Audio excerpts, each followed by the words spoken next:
All right, man. Let's see how this goes, man. So we on here today. This is ISUPK, Israelite School of Universal Practical Knowledge.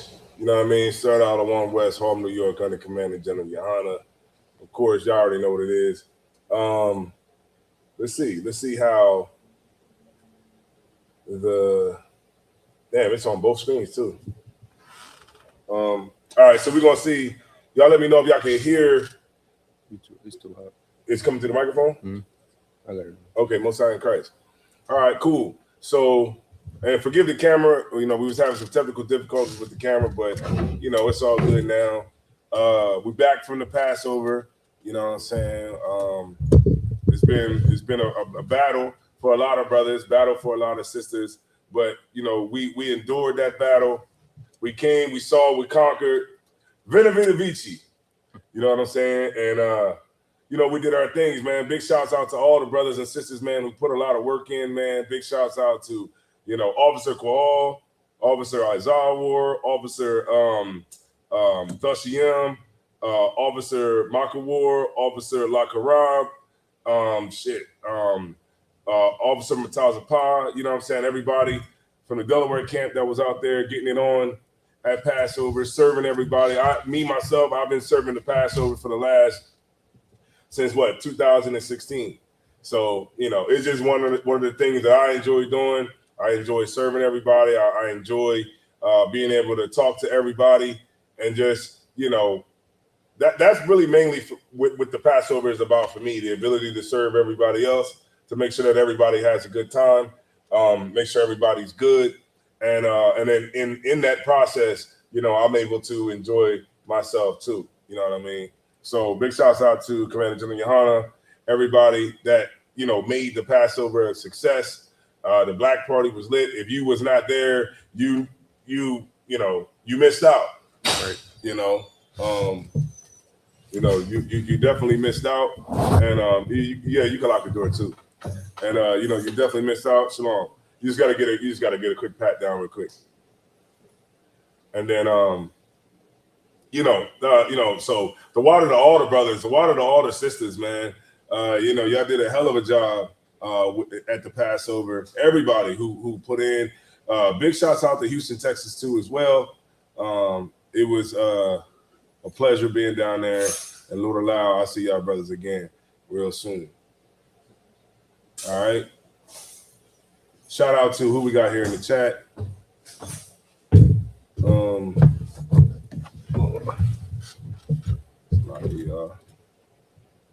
Shout out to we got some people in here. All right. Shout out to Nazar Mana. Let me see. Priest and Officer 5K Matabar. Okay. Sister Kalaya Kwar. Okay. 5862. Alexandria Powers. Okay. Most High in Christ. Shemaya Bath. All right. All right, sis. Yakor. Zakawari Kayath. Zako Wakayath. Salaki. Oh man, it's a little far away. I got my glasses on. Marcus Cook, young Princess Trin, Kayadawan, 8292, Chrissy Judd, Most High in Christ, checking in from Delaware, Most High in Christ to you, Sean 8049, hello to you, and Carrier 3. All right. Shout out to all of y'all. All right. So if y'all could just do me a favor real quick and just share the class, we'll go ahead and get right into it. But before we start the class, I'll open up the floor for anybody that might have any questions or anything like that. And we'll go ahead and get it on like that. And yeah. Let me see here. I'm going to do my part and share the class too as well. All right. Oh, there we go, right there. There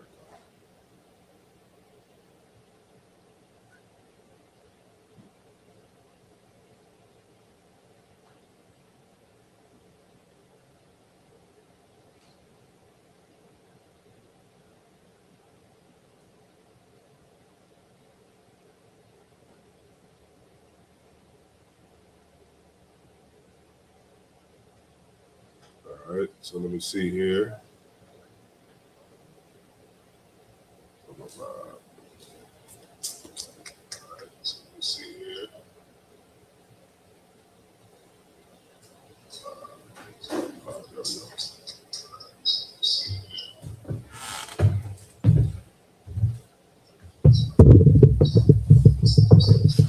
go. Do the microphone sound? Does it sound like it's on the microphone? Or do it sound like it's coming out of like a... That echo? No, a mic. Does it sound like it's coming? But I got you.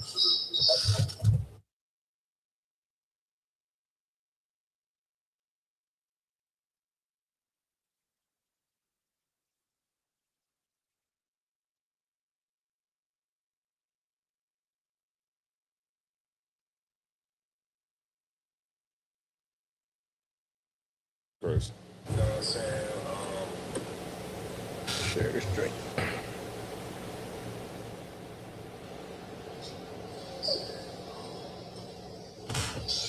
All right. Now, is there any questions that anybody has in the room?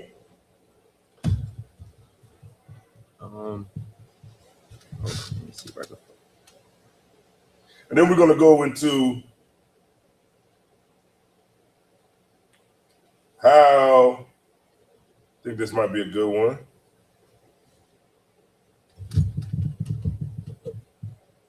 Hold on, let me just find it real quick.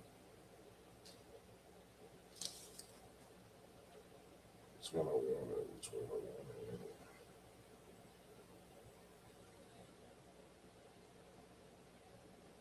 Which one did I want?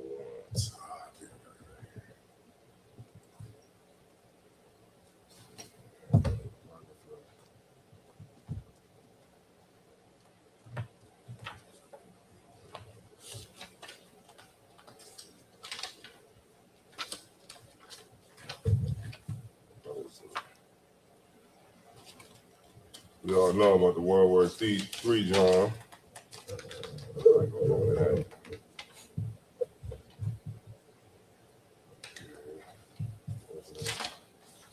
There's a one I can break down. Oh, I think it might be right here.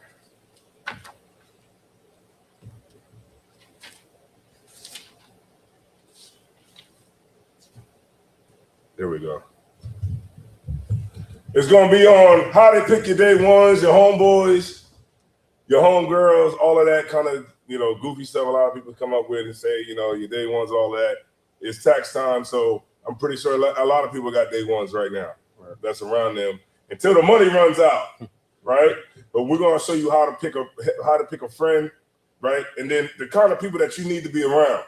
If you're around people that's not encouraging you and to do the right thing, you know what I'm saying, then those are not the people that you need in your life. Right. But that one scripture, what was it? I think we went over it yesterday. I went over with the brother. It was let's go here first. It was lose his life shall gain it. You know what I'm talking about, right? Okay, sir.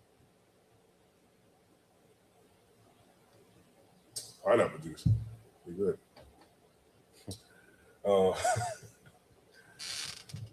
All right, so whenever you're ready, we're going to go ahead and get into it because a lot of y'all don't know how to do it. All right, so by the end of this class, you'll know exactly what to do. All right, you got it whenever you're ready. Khan, if I could just start at verse 24. Yeah, you can do it. This is the book of Matthew, chapter 16, verse 24. Mm-hmm. Then said Yahushua unto his disciples, if any man will come after me, let him deny himself and take up his cross. Right, the cross is your burden. When you come to serve the Lord, you're going to have to pick up a great big burden, right? Because it's not always easy on your path through the truth. The truth is easy, though. Don't get me wrong. Like, don't be trying to make this thing like it's like, it's going to kill you, to keep the damn commandments. No, it's not. It's not that. You know what I'm saying? It's you got commandments, right? You follow the commandments that pertain to you. They're like, if you're not, when we're dealing with like farming and different, then you don't have to worry about those commandments. Commandments for women with menstrual cycles and stuff like that. You don't got to worry about those commandments. Just worry about the ones that specifically pertain to you, and keep those 4 or 5. Right. and then you'll be straight, right? But always remember, when you come into the truth, you're going to have it's going to be a burden. The burden is you might not feel like getting up to go to camp. You might not feel like getting on the road to come to class. You might not feel like, getting battling the scriptures. You might not feel like a lot of those things. You might be introverted, right? Those things you might have might have a real problem with, speaking publicly. You might have a lot of things that goes along with the truth, and you might not be a person that can handle those types of things. But check this out: when you come into the truth, and you know what I'm saying, you are what? Born again, right? So if that brother that you was in the world, if you was brother Earl in the world, when you come into the truth, and now you're officer so and so. And maybe you might have had a problem when you was Earl, but now that you in the truth, you don't have that problem no more. You know what I'm saying? That problem is gone, because there's a lot of brothers in this school that had stutters, that stuttered. There's a lot of brothers that I used to always say, you know what I'm saying? You know what I'm saying? You know what I'm saying? I used to play my videos back. I'm like, damn. I always kept saying, you know what I'm saying? You know what I'm saying? No, I'm just playing. But you get my point. But those things changed as I walk through the truth. But picking up your burden is just part of it. You know what I'm saying? And as long as you're willing to fight that, you'll be in a good place. Go ahead. Khan. Verse 25. For whosoever will save his life shall lose it. And whosoever... Can you go back that part up one more time, please? Khan. For whosoever will save his life shall lose it. Right. That's why the truth is not a standing room only. Because niggas is trying to save their life. Right. You don't want to give it up. You want to keep continuing to do the things that you always did. And you want to try to put it off as God knows my heart. God don't give a damn about none of that. Right? There's one way to show the love of God, and that's keeping the commandments. Okay. It's not a feel good, hug yourself type of moment. It's none of that. It's not flipping down the aisle, and foaming at the mouth. It's not some stinking pastor coming in there going like this and everybody just fall out on the damn ground. That's not showing the love of God. Showing the love of God is keeping the commandments. Right. So if you're still eating shellfish, you're not keeping the commandments. If you're still eating, going against the dietary law, you don't love God. You're not keeping the commandments. If you still, do the things that is against the commandments, then that's not the love of God. All right. But if you save your life, you're going to lose it, because eventually what's going to all happen? For the wages of sin is what? Death. You're going to lose it. But however, there's a caveat to this too. And the caveat is if you're willing to lose your life for the Lord's sake, then you're going to be able to gain it.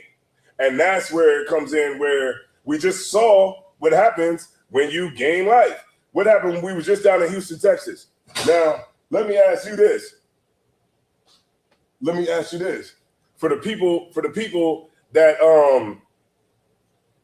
that basically are from, okay, where are give me some of y'all put in the chat, give me some places where people are from across, out in Israel. Give me some write some places in there in the chat real quick for me, like where people are from. All right. Shalom, Lord Christ. All right, give me, write some stuff in the chat right now, and let me know where y'all from. All right, Port Arthur, Texas.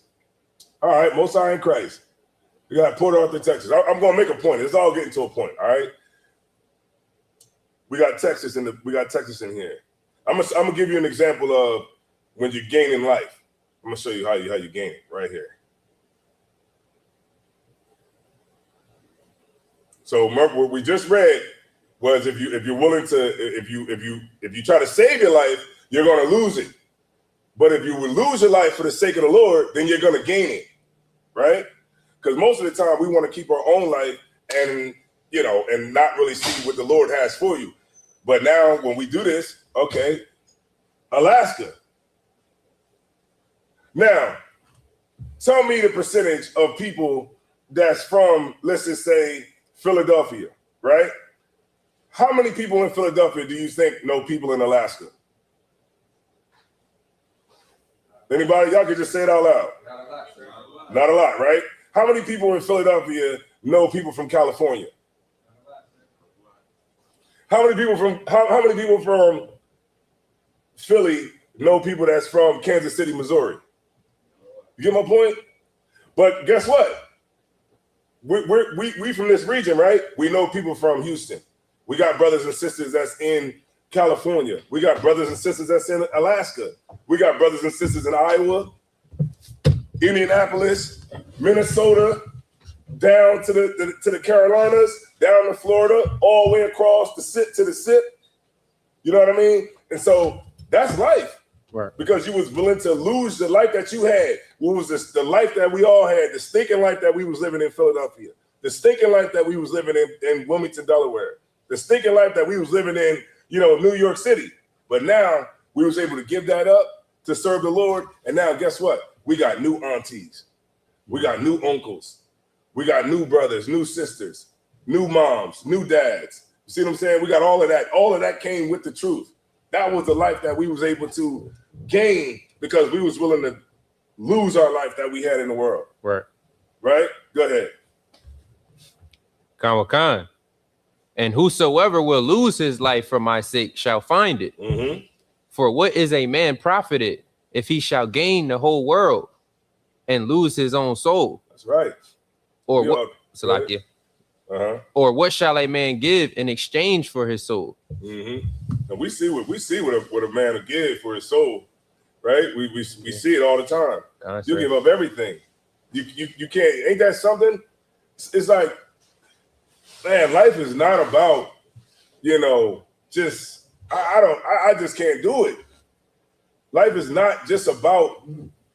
I mean, just imagine if somebody asked you a question and you couldn't answer the question the correct way because you had somebody that was over you that was pulling strings to make sure that you bridled your mouth and you didn't say a damn thing that they didn't deem as appropriate for you to say. You know what I'm saying? Right. Then what would you be? You'll be a grown punk. You'll be a coward. And a lot of brothers do that. No, you good. A lot of brothers do that because you're a coward for money, and now you let somebody pull your strings. And now, remember when they asked Lil Wayne about Black Lives Matter back in the day? I don't give a damn about Black Lives Matter, but they asked him about it, and he was like, "Look, I don't know what that is." Right. It's because you damn well know what Black Lives Matter was, right? And I'm gonna be doing a class about that too. Black Lives. The name of the class is gonna be Black Lives Matter, the LGBTQ movement. That was the movement. You know what I'm saying? They literally took black men that was getting unarmed, that was getting killed by police, and they took that anger and then they put the LGBTQ on top of that, and they used the anger of the people to catapult it to the top. And now you got LGBT, and it's off the backs of the people that was actually mad out there turning over cars. You know what that was? What the whole Black Lives Matter thing was? It's a sidebar. It was the muscle. Right. It was the muscle for the LGBT. You know what I'm saying? And if you look at the three women who started the Black Lives Matter, was three lesbians, right? And then they took everybody's money and they went and built these got these big mansions out in Hollywood, and they live around white folks now. And then they employed all their family members and then funneled all the money out of the black people that was giving the contributions, and they took all the money and put it into all transgender stuff, organizations. They put it into gay, lesbian organizations, and none of it was about putting the black man back in the black family. It was all about the destruction of the nuclear family. It was about all of that. So, yeah, stay tuned for that class. All right, cool. You ready to go back to where we was at? Let's go to Ecclesiasticus in the Apocrypha 6 and 7. It's like, if I may too. Yeah, you got it. And that's like an ultimate showing you how when you living in the world, there is no brotherhood or no sisterhood. Mm-hmm. You know what I mean, there ain't none.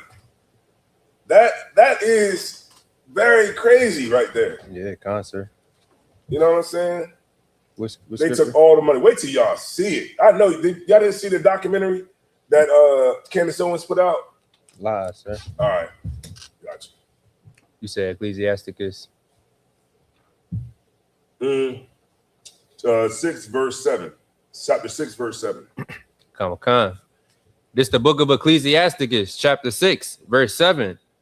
If thou wouldest get a friend, prove him first. Say that one more time. If thou wouldest get a friend, prove him first. Right. That's why when you come into the truth, you go through a process, right? You put all black on. We get to know you. You a sister. You come into the school. You cover that head up. You get in here, and we're going to get to know you, right? We're going to prove you first. Right. You are not going to just shoot you to the top because, you know, you cool like that, right? Because we've seen a lot of people that came through that was cool, right? And then they just turned into something that nobody ever knew, right? So it's going to be a little bit of a proving process before you get, you know, before you get the recognition that you need to get, that you know that you may want to get, right? It's going to be a time. I remember when I first came into the truth. I remember the first day I got in the car with Captain Akai. Got in the car with him, and I'm like, yeah, man, I'm down. You know what I mean? I'm with y'all. And he was like, all right. You know what I mean? He was just like, all right, cool. And then he was just sitting like this, and I was driving, and he was just like, you know what I mean? Like uninterested in what the hell I was saying. I remember Captain Ariel used to be like, I'd be like, hey, what's going on? And Captain Ariel would be like, hey, Shalom, just keep it moving. You know what I mean? Now we're the best of friends, but I'm just saying before it wasn't like, you know, they knew right off the bat. And I remember right after class, it was different. In Philly, they used to kick you the hell out. As soon as you class was over, they Captain Ahmad would be like, all right, I'm taking everybody down. And, you know, you might want to chill a little bit because everybody chilling and laughing and stuff. Right. And you're like, man, I want to chill a little bit longer. But they would put you right out. And I understand that they was doing that because they was making me prove myself first. Right. All right? Keep going. Come. Verse 8. Mm-hmm. Oh, Salakia. And be not hasty to credit him. And be not what? Be not hasty to credit him. We credit a lot of people that don't deserve credit in the world, right? Right. We credit somebody because you got your taxes now. You got your taxes, and now everybody drinking off the top shelf, right? Top shelf, day one. This is what we always do. What? We always get the Don Julio. We always drink that. Yeah, all right. Don't be quick to credit somebody. In the world, that be the same person that'll rob you. Right. Rob you and help you look for this stuff. Sir. You know, break in the crib and then help you try to find it. That's diabolical. Yeah, that's the worst. That's diabolical, right?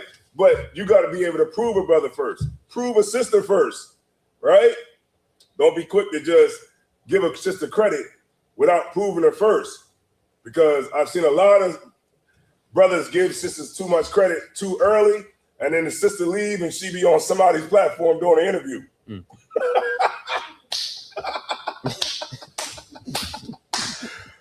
But she survived the call. She survived the call. Ain't that something? Yeah, that's crazy. Oh, man. But what I'm trying to do right here, and what the Bible is trying to do, what the Lord is trying to do, is to get everybody to understand how to pick a friend and how to be able to choose the people that you give credit to. All right, go ahead. Come. Verse 8. For some man is a friend for his own occasion. Say that again. For some man is a friend for his own occasion. Right, something that he may need from you. You know what I'm saying? A person will use you for something that they might need you for. Right? So you don't want to end up being that type of a person. Go ahead. And will not abide in the day of thy trouble. Mm-hmm. You wanted to say something? Come, go ahead, you got it. And that like I find a lot of brothers who's like genuine, and they get caught up in that trap every time by just trying to be genuine and be straightforward, and they dealing with somebody who's not the same and like moral wise. Mm-hmm. And then they wind up getting used, and they wind up start treating everybody else different because they had a bad sense of brotherhood. Yeah. Or they had a bad sense of choosing friends because they didn't do what the Bible was saying. Mm-hmm. You know what I mean? So a lot of times we suffer because we don't follow this book. Mm-hmm. You know what I'm saying? It's clear, right. It's clear as day. That's right. And that's why it's you see, we got ways. Like you got brothers in here with their covers on. Right. You know what I'm saying? Like Officer Makawar has. He proved himself. You know what I'm saying? Officer Lakara, he proved himself. So just like the men before him prove themselves too. And then every brother that does come in after them will go through that proving process too. Sisters that come in too, you're going to get proven too, right? We're not going to just give you a name and we don't know what the hell are you even about. You get my point? I'm happy to give you your name. I'm happy to go through and do all the research to try to find something real good that nobody got, right? But in order for me to have to go through and do the studying and call all the people that I got to call, I want to make sure that this is worth my time. Because if it's not going to be worth my time, I would just rather you just stay a student. Just stay a student. You know, there's nothing wrong with just coming to class and going the hell home. I mean, there's nothing wrong with that. But if you want to really get in and put your feet on the ground, you know, and jump up in the fire, then yeah, let's do it. All right. But you got to be the type of person that's going to be willing to be able to receive that type of acknowledgement. All right, cool. You got it whenever you're ready.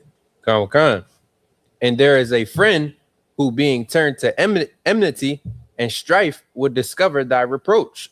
That's the person that will take things about you and try to expose it to everybody to try to make you look bad, right? So you got to be careful of who you're sharing information with, because that person can try to use that against you later. Right. You know, next thing you know, that person is on Clubhouse. You're on Clubhouse trying to give a damn interview. But this is the thing, though, that people don't really understand. Yeah, you can go onto a platform and try to bring all the stuff out about a person, right, that you used to be cool with. Yeah, see how it is. It's in popular Black culture. That's what it is. We cool, and then we beef, and then you try to air me out, and I try to air you out publicly. And whoever can air whoever out, the best. Yeah, the best. That's who wins, right? But what's going to happen after a week? Nobody's going to care. Right. Nobody's going to care. You know how fast the world moves? Nobody's even talking about the Epstein files no more. Sir. Nobody even gives a damn about the kids. Nobody gives a damn about that. You know why? Because now everybody's focused on gas. Did y'all see gas prices? Sir. Gas is about to be the new flex.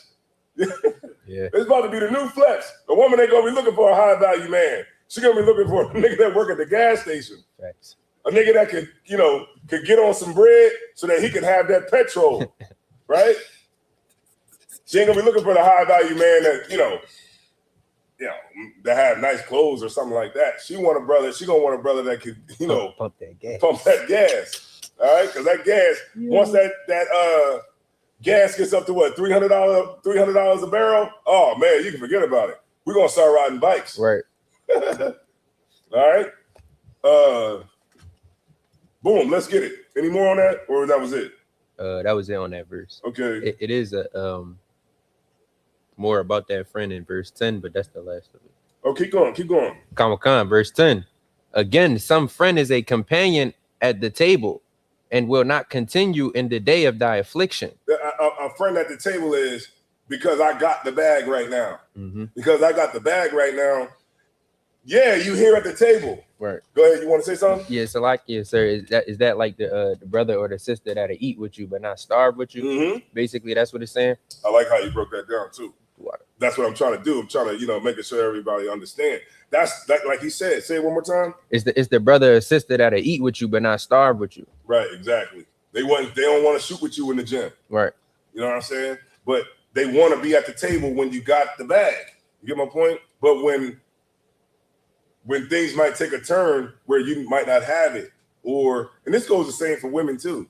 Women will, be with you while you got it, while you up. But the minute you go down, what? She on the Kendra G show trying to find. Y'all ever see that? The Kendra G singles show on Instagram? There be women on there. Like this one woman was on there, and they was like, yeah. So you on here looking for a man? She like, yeah. They like, well, where's your ex at? She like, he in the hospital. Damn. He's fighting cancer. They like, damn. You in here trying to find a new man while your man is fighting cancer in the damn hospital? Wow. That's diabolical. Right? Yo. But this is the world we living in. 2026. Everything is crazy right now. But you can be able to navigate through all of that by understanding these scriptures right here, and it's going to tell you exactly what to do and how to look out for the pitfalls that could come in your way when deciding who you want to keep around as a friend. Right? Go ahead, you got it. Khan. Salakia, sir, if I could just skip down to verse 13. And then yeah, that's cool. Because it tells you about the friend. Okay, go ahead. That you really looking for. Verse 13, it says, separate thyself from thine enemies and take heed of thy friends. Okay. A faithful friend is a strong defense. And he that have found such and one have found a treasure. Right. That's why it's like that's my rock in the truth. My rock in the truth. If you want to know what my secret is, right? It's brotherhood. Right. That's it. That's why I've been here this long. And I'm happy to say that, right? I've been here this long, not because I know all the scriptures, not because I done did all the debates, not because any of that. I'm still here because I love the brotherhood. I love the sisterhood, right? That's it. The truth ain't just this old, like, you know, you got to know all the scriptures. You don't got to do all of that. There's brothers that know all the scriptures, right? We're one body. A body does not, it has different functions, right? So a brother might be a scripture champion. You might not be a scripture champion. But if you're not a scripture champion, then hang with the brother that's a scripture champion. You get my point? You might not be a brother who, you know, is maybe good at public speaking. Well, get with the brother that is, right? Stand next to him. You might have a problem with being consistent. Well, get with the brother that is. See what I'm saying? That's all it is. It's not that difficult. If you a sister, you might have maybe a problem with being consistent. Then get with sisters that's consistent, right? You might have, issues with sisters that you might have had in the world where they like, what's that called? Gossip and stuff like that. Then get with sisters that don't do that. You know what I'm saying? It's like, it's not difficult because you have it all around you. As long as you tap into it, you'll be straight, and it'll definitely put you in the best position possible, because you will have the type of positive reinforcement around you that you can tap into, right? Every single time, right? And you have to be aggressive with it too, right? That's the caveat with brotherhood and sisterhood. You have to be aggressive with it. So if you see that a brother wronged you, or you felt that he rubbed you the wrong way, pause. Damn, it's 2026, right? I can't even say that. If a brother, disrespected you, and you felt that he disrespected you, you have to go and tell him that he disrespected you, even if he looks mean, right? Because we brothers here, okay, all right? Or because maybe you might feel like this brother might be above you, right, in rank. You still have to be aggressive enough to not give a damn about rank, right? And say, hey, look, I felt that you did this, you did that, and then the brother says anything else other than Salakia, I was wrong and you were right. That's the only thing that could come out of his mouth. If there's anything else that comes out of his mouth, then you have to go to counsel, right? If you got a problem with another sister or a brother, you go to him and him alone, right? And you say, hey, look, I felt like you said this and that. Oh, Salakia, I didn't know. I was talking and I didn't mean it. I didn't know that I offended you, sis. My bad, Salakia. And then you gain a brother or you gain a sister, right? And y'all walk away, y'all have a drink, and you don't got to worry about it no more. The issue is dead.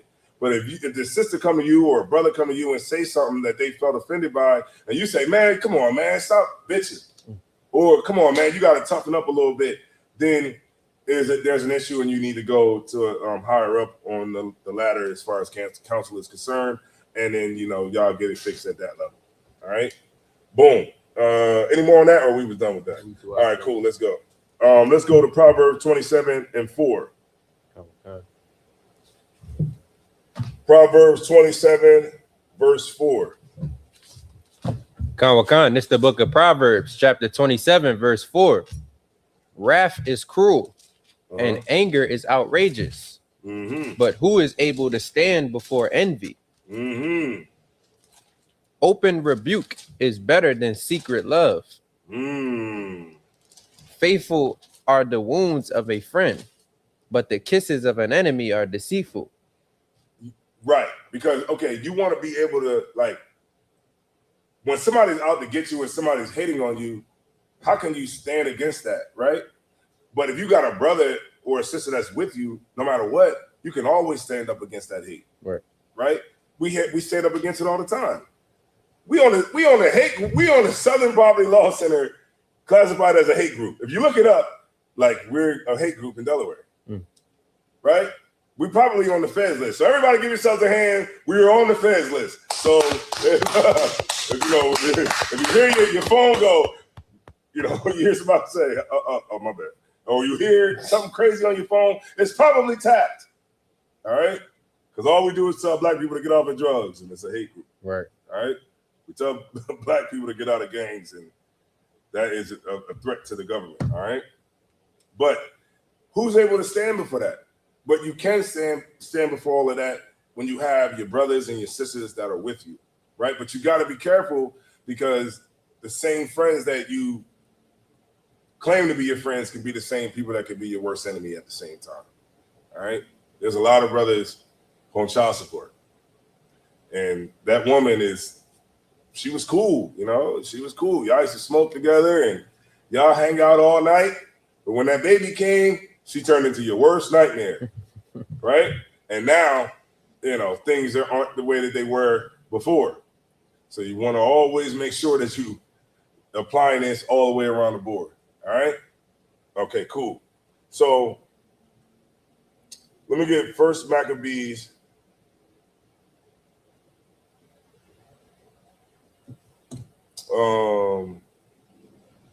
First Timothy 6. 1 Timothy chapter 6 and 1. Khan, that's the book of First Timothy. 1 second, let me get there with you.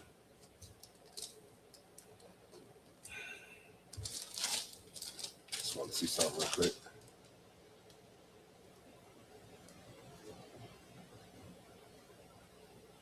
And so, I got a question too for okay. That, for which one? That last verse. It was Proverbs. That was 24 and 4 or 27 4. Let me hear it. Oh yeah, 27. All right, here we go. When they say faithful are the wounds of a friend, that's basically saying like how sometimes like your friend, he could like tell you something you don't want to hear, and yeah. All right, cool. Yeah, like exactly. Like like they're keeping it real with you. Right. You know what I mean? That's what a friend would do, right? Because like a friend, a lot of times we think that friends are the ones who would, the ones that how they would say today, like a yes man. Right. You don't want those kind of friends, right? Mm-hmm. Because those friends are just yes, yeah. I think that that T-shirt does look good on you, but it really looks young. Right. The T-shirt looks way too young, and or it's too small, too tight. But that brother, he's not keeping it real with you, so he might try to just tell you what you want to hear, right? Somebody needs to tell you that you drink too much. Right. Somebody need to tell you that you smoke too much. Somebody need to tell you that you do look crazy in that outfit. A lot of women, what? Some of these women need better friends. Because you got some women walking outside with their whole ass out. Yeah. Right? In Walmart. And somebody told her that looked good. You know what I mean? But if she would have had a friend that say, nah, you need to take that off. That's just too crazy. Right? And then maybe you would have a better friend. All right, go ahead. Whenever you're ready. This is the book of First Timothy, chapter 6, verse 1. Let as many servants as are under the yoke count their own masters, worthy of all honor. Right.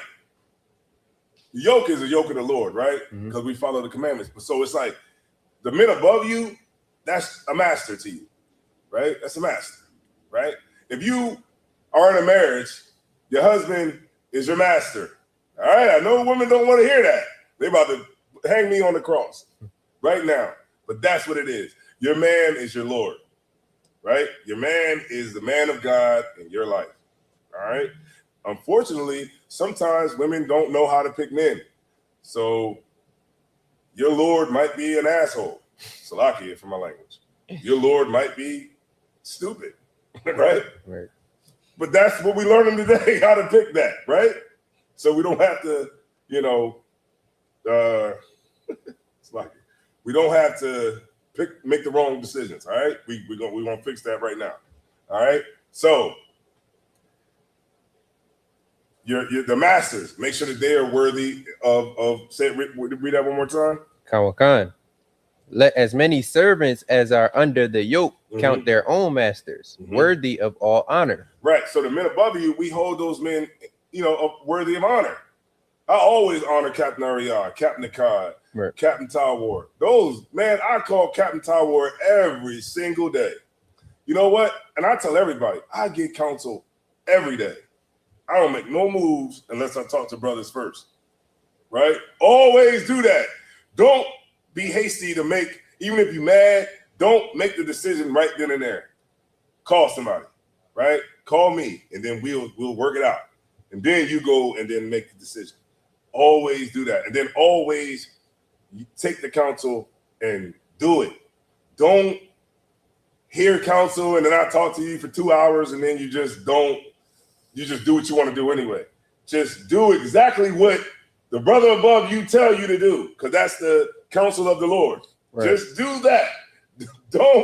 I'm telling you, out there, all the brothers that's out there, just follow counsel and you will be fine. Right. Sisters, all the sisters out there right now that can hear my voice, follow counsel and you will be good. All right? Just do that. Take all the emotion out of it. Just do it. Because when you tell your problem to somebody who's not necessarily a part of your problem, they can see it with clearer eyes. What they say, hindsight is always 20/20, right? I know I've been through a lot of things, and then after I get on the other side of it, I say, well, why did I do it this way? If I'd have did it that way, it would have worked out better, because hindsight is always 20/20. So it's best to go into the situation with 20/20 instead of, 10-15 or 10-10 or 5-3. You know what I'm saying? It's best to go into it with 20/20. All right? Clear. All right, you got it. Khan. You keep going. That the name of God and his doctrine be not blasphemed. Mm-hmm. And they that have believing masters, let them not despise them, because they are brethren, but rather do them service. Right. So when you see the men above you, you serve those men, right? I'm a captain in the school, and I still serve everybody, right? I tell every brother, every sister, every new brother coming to this school, every new sister that come into the school, you are not here in this class to serve us. We are here to serve you. That's what the job is. So how can I help you, right? And then when you get to a point where you can start to turn back and help other brothers, then fine. But at the beginning part, this is our time to serve you, right? When I'm at the Passover, I am at your service, right? I am here along with Makawar, along with, Lakarab, Officer Lakarab, Officer Makawar, Officer Azawar. We are here to serve you, all right? And like what Christ say, the best servants make the greatest what? Kings and what's that, Slagia? The greatest masters, the greatest leaders, right? Why did Christ wash the disciples' feet? He ain't have to wash their feet. He's Christ, right? But he showed them that, hey, I'm here to serve you, right? And that's what we all should take from that, right? The spirit behind it. Go ahead, whenever you're ready. We're gonna go down to verse 7. We're gonna go down to 5, I think. No, I'm sorry. You read 3? La. We was in the of the benefit, the thing. Okay, skip down to 3. Khan. If any man teach otherwise and consent not to wholesome words, even the words of our Lord Yahushua Mashiach, and to the doctrine which is according to godliness, he is So what we do is we always big each other up. That helps everybody's self-esteem, like when you talk to brothers, it's like, oh man, that you know what I mean, that headpiece is fire, you know what I'm saying? Oh man, that's just, man, that dress that sis you got on is dope, You know what I'm saying? You always esteem, you know, your brothers. You know what I'm saying? You don't never like, you know how like in the world, right? If we both got the same thing on, it's like, oh man, you know, we looked at each other like we crazy. But then it's like when you got real true brotherhood, it's like, nah, you know what I mean? Yeah, I might have this. We might have the same thing on, but check this out. I'll go work that side of the room. And you got that on, work that side of the room. You get my point? Hey, it's always a way brotherhood can work. Right. We ain't gotta, you know, beat each other up in here. We can work together and make this thing happen. You get your women on that side, I get my women on this side. All right? Boom. Let me get let's go skipping down to verse 7. Khan. For we brought nothing into this world, and it is certain we can carry nothing out. That's really what it all boils down to. Think about it, right? All of these frivolous beasts online, all of these things that we fight about, it absolutely means nothing. Because when you're at the hospital and your family got to claim your body, nobody gives a damn about anything that you was arguing about previously before anyway. Now we got to figure out how you're going to get embalmed and where the funeral is going to be and if you had insurance or not. You get my point? Right. Nothing matters. Everything that we fight about, it just does not matter. Who cares who's a better rapper? Who cares, you know, do you like this person or do you like that person or do you, or you know, any fight that you got going on or whatever is going on, nobody gives a damn, right? And then what? In 50 years, nobody's gonna give a damn. Nobody's even gonna remember who you were. Oh, sir. You know, all that car you had is going into the junkyard. The house that you had and you spent all your life, just saving and getting all that. That house is going to be given back to the bank. And then new people are going to move into that house. You know, the house that I currently have a mortgage on was built in 1890. Damn. How many people you think died in there? Mm-hmm. That's crazy.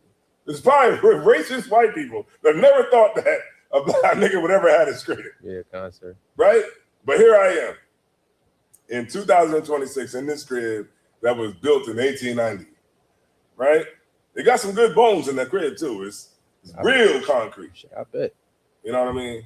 But you get my point.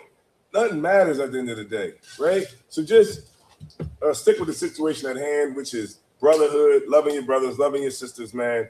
And let's strategize how we can get out of this hell that we in right now. We all here for a reason. We're here to figure out how the hell we can get from under the grip of the goddamn white man. That's the whole goal here, because I hate it. Sir.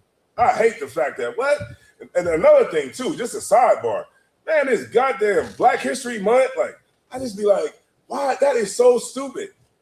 Like Black History Month is so dumb. Yeah, I didn't even realize. It's condescending actually from the white man. If you really like, okay, we talk about, the black person, they created the gear shit, the automatic gear shit. Where's the trillionaire family that did it? Yeah, concept. Oh man, George Washington Carver, he did all this amazing stuff with a peanut. Where's the black people? Where's the black peanut butter company that made $1 trillion? Oh, Garrett Morgan. Oh, he made the stoplight. Where's the trillionaire company that that made the stoplight? There's stoplights in every single country on the planet. Where's the trillionaire company or the trillionaire family that owns it that's black? It ain't not one of them.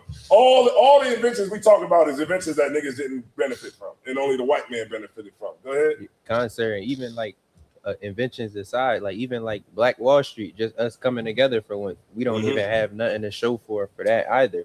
Right. You know what I mean? So it's crazy. It's definitely condescending. Yeah, you know it's condescending. White man said, look, go ahead and take a month this stuff. Talk about all the wonderful things that y'all came up with that we robbed y'all of. Facts. That's really what it is. That's what I'm saying. It's so condescending. It's like when you really break it down, like we're sitting here for a whole month just talking about, oh, look what everybody did. And they really just, me and Captain Ariel was out here and we were talking about like Martin Luther King, and they knew what they had to do. And then once they got Martin Luther King on board, and he just started just pushing for us to just join white people. And he just made us believe that we didn't have no validation unless we joined white people. And when we did, they took everything from us. They wiped us out completely, because at that point, once the civil rights movement came in, we integrated into a system without any power. That's why today you could be a billionaire and it don't mean nothing. Where's the billionaire? Where's the trucking company that a billionaire owns that have 2,000 trucks on the road? Because I can show you Stevens Transport. I can show you Swift. You know what I mean? I can show you Western Express. You know what I'm saying? Mm-hmm. I can show you all these trucking companies that got 2,000 carriers on the road, 2,000 trucks on the road, a piece. They're called mega carriers. They got logistics, moving stuff from state to state, state to state, state to state, state to state, nonstop, 24 hours a day, moving this over here to California, California to Texas, Texas to Maine, Maine to New York. Get my point? All the time. Where's the black trucking company that's competing with them? If we supposed to be black, we a nation in America, shouldn't we have our own logistics too? Where's our banks at? Where's the black bank? Where's the bank of Jay-Z? Where's the bank of Oprah? Right? That would provide an opportunity for us to be able to get loans without having a good credit score. You get my point? It's like it. They had a movie about that too. See what I'm saying? Yeah. Thanks. Let's see what it's called. The black banks will get. You think all white people got good credit scores? Right. See what I'm saying? Where's the grocery store of Oprah and Jay-Z and Kanye West but everybody's billionaires though, right? Where's it at? Where can I go? Where's the place that I can go that I can get an apple that's not genetically modified? Right. There's nowhere they can go. So, and that's the default of integrating into a system without power. That's why the East Indians, they can join, the Arabs, they can join, right? They integration is good for them. Why? Because they got power. They got a country behind them. The Arabs, the East Indians, everybody have a power base behind them, and it works. Integration works for them. But because black people don't have none of that, guess what we become by default? The consumer class. And guess what it is? Everybody's selling something to niggas. That's the way America flows, off of black people. There you go. I just broke it all down. The Illuminati, there it go. And that is Black History Month. That is Martin Luther King. All right. So boom, let's get back into it. All right. Let me get 2 Timothy 2, verse 5.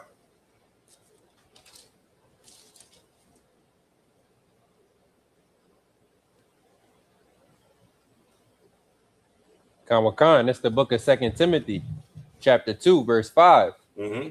And if a man also strive for masteries, yet is he not crowned, except he strive lawfully. Right. So that's what we all striving for. Mastery. Mastery of what? Presence of mind.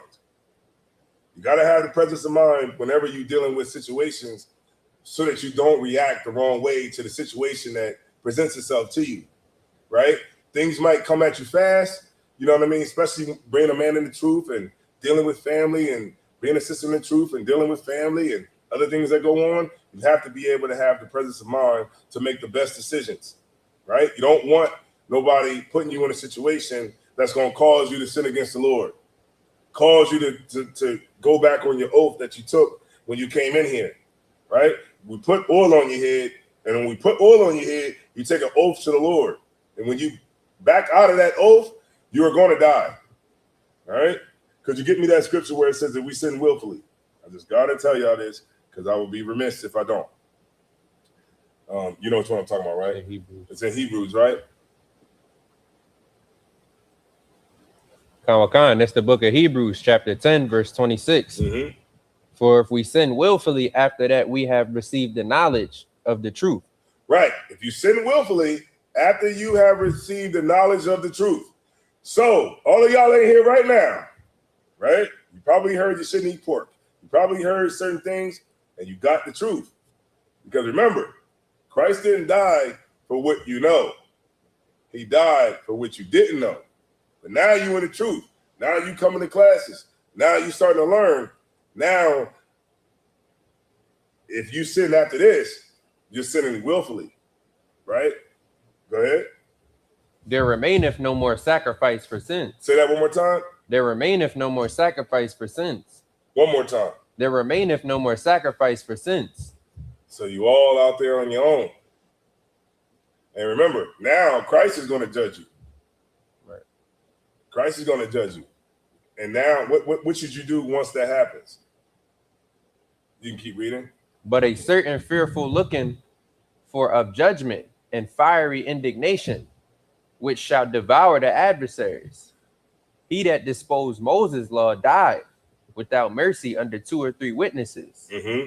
Of how much sore punishment suppose ye shall he be thought worthy, who have trodden under the foot the Son of God, and have counted the blood of the covenant, wherewith he was sanctified, an unholy thing, and have done despite unto the Spirit of grace. For we know that him that have said, vengeance belongeth unto me, I will recompense, saith the Lord.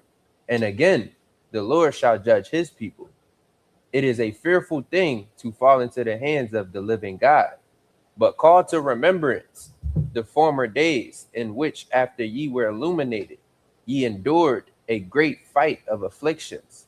Right. So what is breaking down is that when you come into this truth, that's part of it. You know what I mean? It's part of it. You gotta understand that the things that that you got going on around you, and you gotta fight so that you don't sin against the Lord, so that you don't have to be looking out for judgment, because it's gonna come. You're gonna know when it comes too. It's gonna come, and you don't want to be put in that situation where you have to learn through the knowledge of good and evil, because we already learned that way, and the Lord don't want us to learn that way, right? We like to learn, we love to learn through the knowledge of good and evil. Like that is just like the way we learn, right? How do we learn not to smoke? Again, cancer. By getting cancer, right? How do we learn to use protection when you have sex? Getting STDs. STDs, and what else? AIDS, right?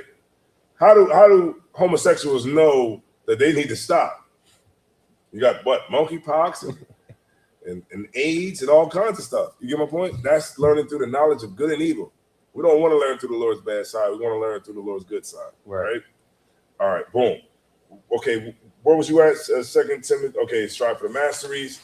All right, cool. I just got a few more scriptures. Let me go to Ecclesiasticus 37:1.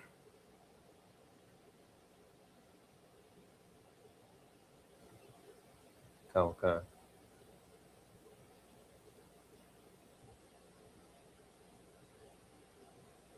It's the book of Ecclesiasticus, chapter 37, verse 1. Every friend saith, I am his friend also. Mm-hmm. But there is a friend which is only a friend in name. Mm-hmm. Is it not a grief unto death when a companion and friend is turned to an enemy? Say that one more time. Is it not a grief unto death when a companion and friend is turned to an enemy? O wicked imagination, whence camest thou in to cover the earth with deceit? Skip down to 9. Verse 9. And say unto thee, thy way is good, and afterward he stand on the other side. Hold on. I want to read this one because I know this is okay. Let me go to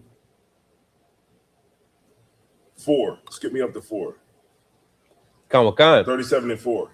There is a companion which rejoiceth in the prosperity of a friend. Say that one more time.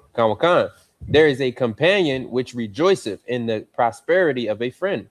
Right. So when somebody that generally loves you, they will be happy for you when you're doing good. Right. Everybody love that. When they hit the like button, right? They see things going on in your life, and they, oh man, I like that. Hit the like button. Maybe look. They might even take a look, share it. That's a whole nother thing.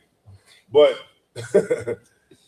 but I'm just saying that it's just that's not a thing that would definitely define what a good friend would be. But it's what the metrics that they use today, right? What I got 97 people that saw this post, but only 5 people liked it. You don't want to judge like a friend like that, right? You definitely want to just make sure that the things that you use to prove a friend is the things that are good measuring, things to measure that the friendship that you might have with that person, right? And then a lot of those things be like a person that's generally happy for you when things are going good for you. You know what I mean? Go ahead. But in the time of trouble will be against him. Mm-hmm. There is a companion which helpeth his friend for the belly. What is that? A companion? I know you probably know. What is a companion that helpeth his friend for the belly?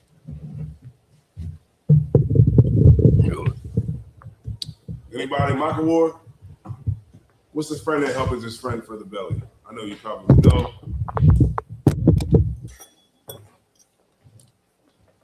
What is a companion? Read one more time for him. Oh, come. There is a companion which helpeth his friend for the belly. Okay, go ahead. I mean, so what do you think that is? Sister, you can take a chance at it too. Brother Sean, you can take a chance at it too if Michael Ward don't have it. Slide this, sir. A helpmeet? A helpmeet? Not quite. No. Not quite. Anybody else want to take a shot at it? Okay. What is a friend that helpeth a friend for the belly? Can you read one more time? Yeah. Right. There is a companion which helpeth his friend for the belly. You want me to read up a little bit? Use the context? Yes. There is a companion which rejoiceth in the prosperity of his friend, but in the time of trouble will be against him. Nah, Kanal, you wrong. You don't got it, Kanal. I'll put it on the screen just so y'all can see what Kanal just said.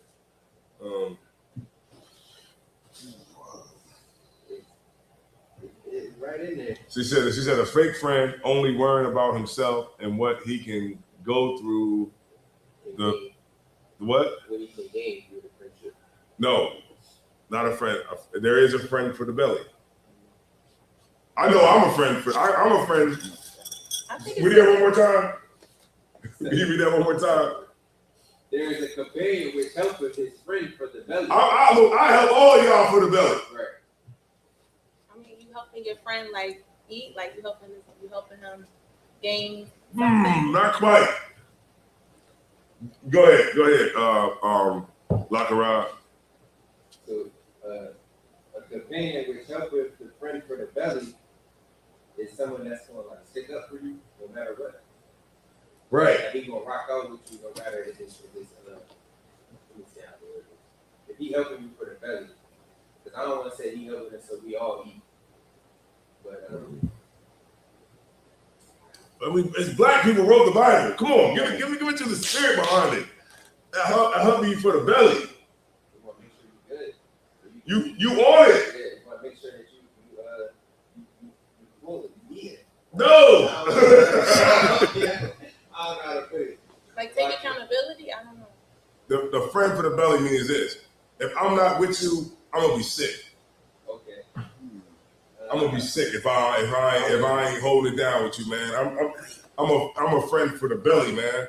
Because if I'm not a friend of you, man, I'm gonna be sick. My stomach gonna hurt, right? I'm not gonna be right. You know what I mean? That's a friend for the belly, man. You doing it because if I do you wrong, it's gonna hurt me physically. If I'm doing you dirty, right? A sister, it's sisters out there that have sisters that it'll hurt them if they did something wrong to you or put you in harm's way or did something that will cause some sort of harm to come to you, right? A lot of sisters, they protect children because they do it for the belly. If they gave you wrong advice that caused you to go get killed, that would hurt that sister. You know what I'm saying? Or that would hurt that brother. And that's what this is saying. Read it one more time. Now you understand the understanding of it. Go ahead. Well, you want to say something? Like, I was going to say, I'm a little too hungry. I wouldn't have understood this. I'm sitting here like, friend for the belly. So make sure we all eat. Yeah. You know what I mean? So it's a there's a companion which helpeth his friend for the belly. They help as his friend, right? Go ahead. And taketh up the buckler against the enemy. Right. That's the shield. Right? So you're protecting against harm that could come to this brother or harm that could come to that sister. Go ahead. Forget not thy friend in thy mind, and be not unmindful of him in thy riches. Every counselor extolleth counsel, but there is some that counseleth for himself. You know, these people here, these are the people that be at the slavery, and they be like, man, I wouldn't take that from the boss. You see the way he talked to you? I wouldn't take that. You know what you should do? You should go in there and say something to him. And then you say, you think I should say something? Yeah, you should say something, man. Like, you shouldn't let him just come and just tell you what to do. I know I wouldn't tell him. I wouldn't do it. Then they didn't gas you up. You go in there and tell the boss, you know what? I don't like the way you came and you did this, blah, blah, blah. And you know what? I ain't taking it. Then the boss say, all right, well, no sweat. You need to go home today. Then you come back out there and they say, what happened? What did he say? And you say, yeah, man, he told me I got fired. What? That's crazy. Damn. He fired you, yo? Damn. Yo, hit me up. Call, take my number down. Take my number. Take my number. You got my number? Take my number. Yo, hit me up in the morning. You know what I mean? Hit me up. What do? They just could you say that one more time? Read that the beginning part, and then I was gonna bring it all the way on. Is that some people counsel for themselves. Every counselor extolleth counsel. Everybody got something to say. Go ahead. But there are some that counseleth for himself. Beware of a counselor and know before what deed he has. For he will counsel for himself, lest he cast a lot upon thee. And say us like, you know? Yeah. And say unto thee, thy way is good. Right. Yeah, you should go talk to. You should go trip to the boss. You should go say what you about to say. Why? Because they want to say it to the boss, but they don't got enough balls to say it. So they tell you, yeah, you should go say something. And what happened? Go ahead. And afterward, he stand on the other side to see what shall befall you. What's going to happen? Yo, the Bible breaks down every situation. And it gives you the understanding on what to look for. Because people will lead you down something that is crazy, and they will stand on the other side once it really comes down what happens to you. They'll cast a lot, like dice. They'll see what happens. Go in there, because maybe the boss might say it might fold. Maybe he might not fold. But then when you come out and say, yeah, he told me to go home. Oh, man, that's crazy, man. That's messed up, man. I'm going to say something tomorrow in the meeting. But yo, hit me up, man. Call my phone, man. Hey, you call my phone, man.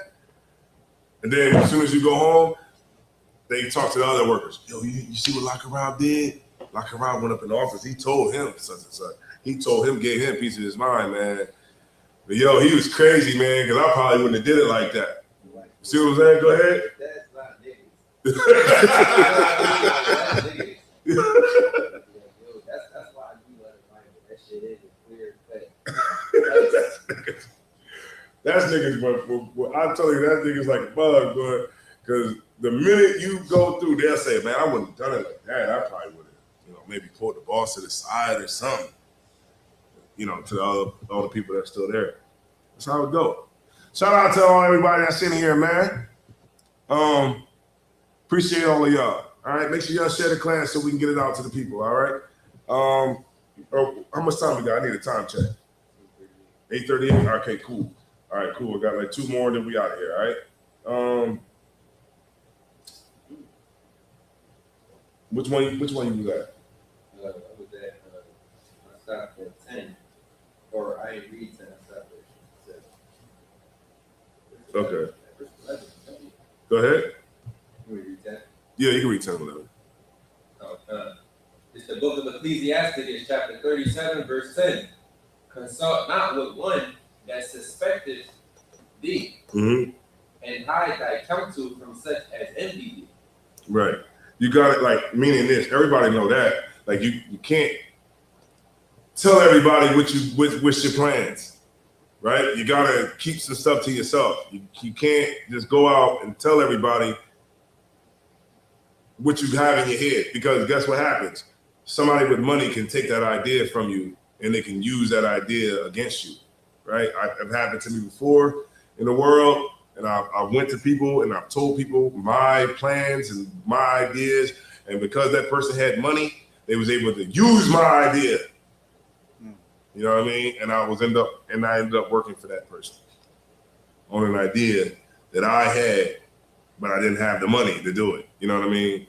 And so you got to be careful. And then also you can tell the person your plans, and like remember what Biggie say, bad boys move in silence and violence. Take it from your highness. You know what I'm saying? Y'all know that the song, you know what I mean? Sometimes you got to move in silence, right?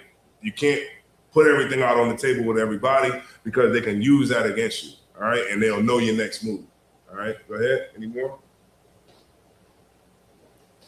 We say, neither consult with a woman touching her of whom she is jealous. Yeah. Go ahead. Oh, yeah, that's a good one. Go ahead. Say that. Go ahead and read it. Go ahead and read it. Neither consult with a woman touching her of whom she is jealous. Break it down.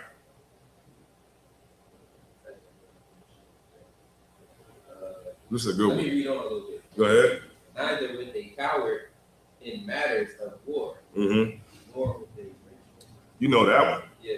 You know that one. Don't talk to a coward in time of war. You know what I mean? Because what he gonna give? What kind of advice he gonna give you? But the woman when it says, read that one more time about the woman. Neither consult with a woman touching her. Okay. Hey, bring the mic up. Bring the mic up, man. Bring the mic up. Let me see the mic. Go ahead and break it down. You can't talk with a sister about a sister she's jealous about. What? Come on now. Yeah. So look. I'm like, oh, let me reread that. Hey, when you talk to a woman about another woman, Right. she does not like it. Come on, sir. Right? She does not like that. So do not do it.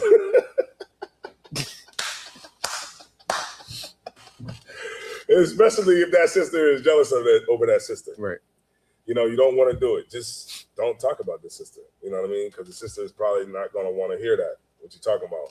You know, you talking about, you know, how great this sister's cooking is. You really don't want to hear that. Mm-hmm. Come on, sir. I had to learn these things, man. I had to learn them the hard way. You really don't want to hear about how good the sister's cooking is, right? Because she's trying to make her food good for you. You know what I'm saying? Yeah, so it's like, yeah, the sister's oxtails might be off the chain. Yeah, her spaghetti with 6 different cheeses is nigh onto the kingdom of heaven. But do not go home bragging to your baby about it. Right. Because I'm trying to tell you. It's like, hey, baby, you should check out some of this lasagna with 6 different cheeses that sister so-and-so made. She's going to be like, I don't want none. I said that's why this book is so heavy. It's not one thing it missed. I said it's not one thing this book missed. It don't miss anything, right? So just to keep the peace, look, you know, how was the food tonight? This is cool, man. It's good. Moving on. Right. Man. Let me get let me see. Let me get one more scripture and then we up out of here. How about that?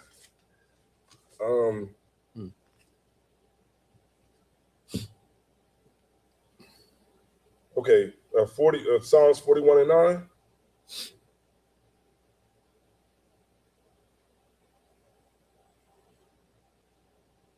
Psalms 41 and 9. Psalms 41 and 9. Let me get there real quick before you read it out loud. I just wanted to see something real quick in that scripture right there. It's lock here.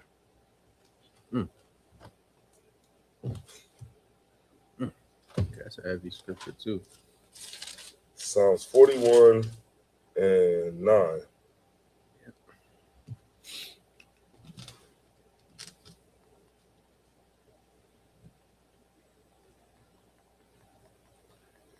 Okay, there you go.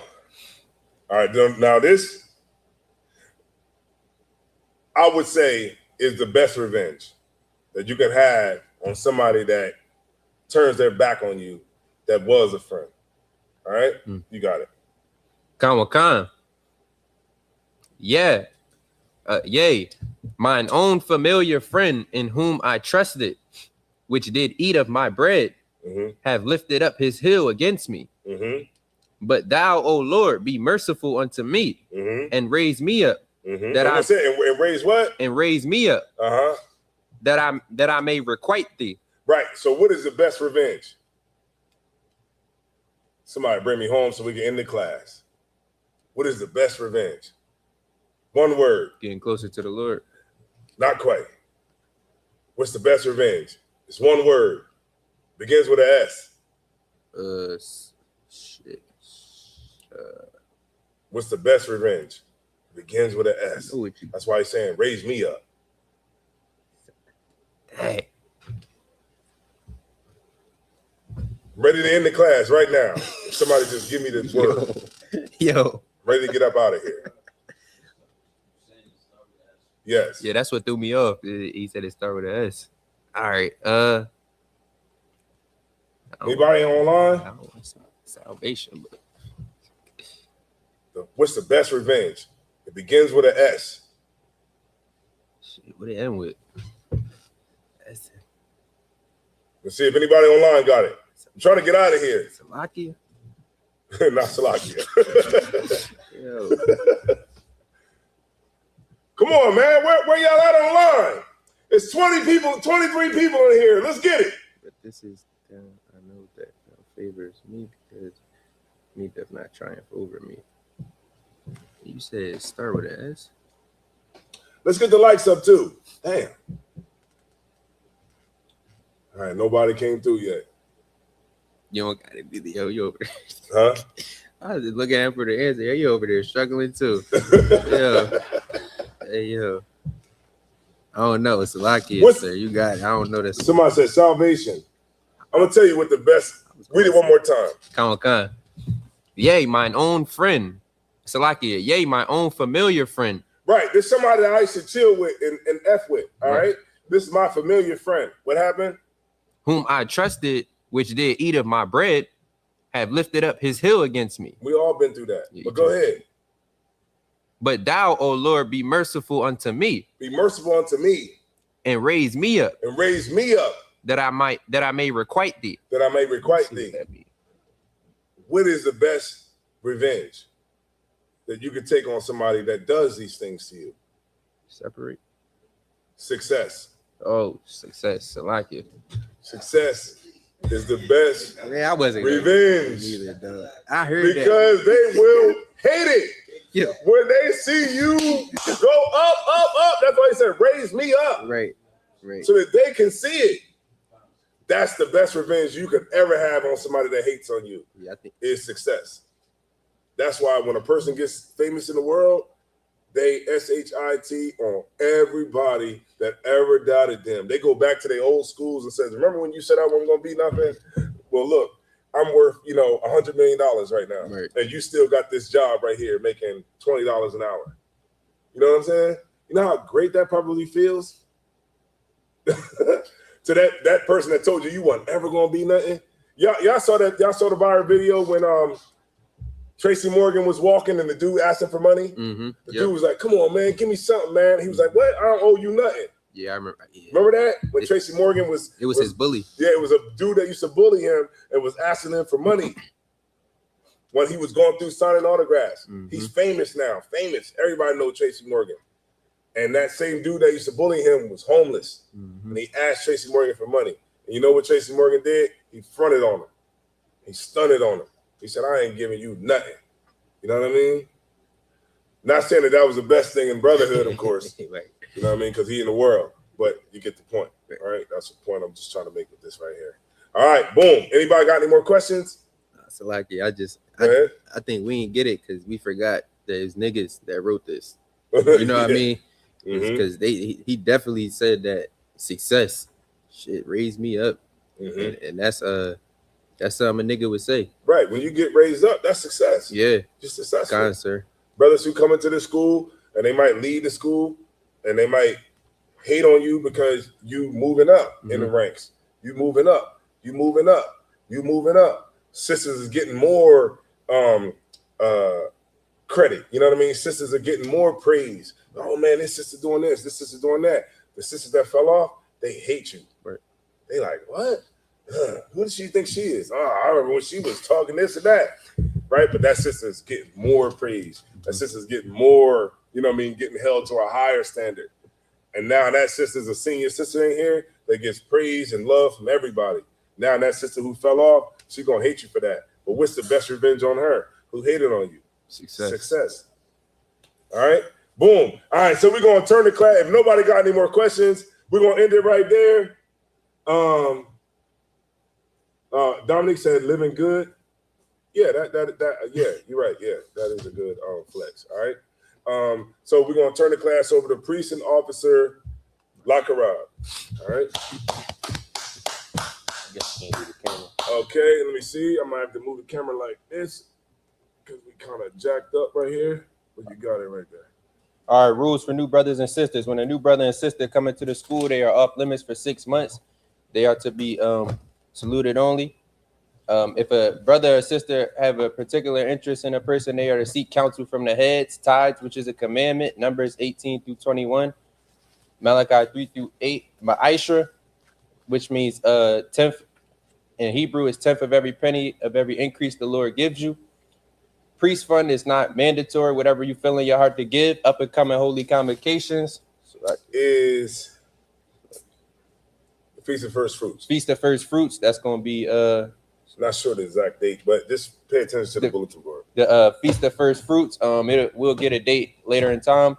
It's going to be held here at 51 Blue Hen Drive. If you a Black, Hispanic, or a Native, make it out. Keep the commandments with us. And if any brother want to be a trooper in the school, start wearing all black pants, headbands, boots, and scarf. And with that being said, brothers of Midram, which means to stand, we're going to give a courtesy salute. Men of Israel, Midram Shabbat. Amidram, Barak, Yahweh Hashem Yahushua Barakatam. Yashmatah, which means hands down. Sar, which means the turn. Sisters, Amidram. We're going to give a courtesy salute. Men of Israel, Amidram Shabbat, Amidram, Barak, Yahweh Shema Alatam by Hashem Yahushua. Go ahead, just walk it through it. Yahweh, Shemar, Alatam, by Hashem Yahushua. Yashmatah, which means hands down. Class dismissed.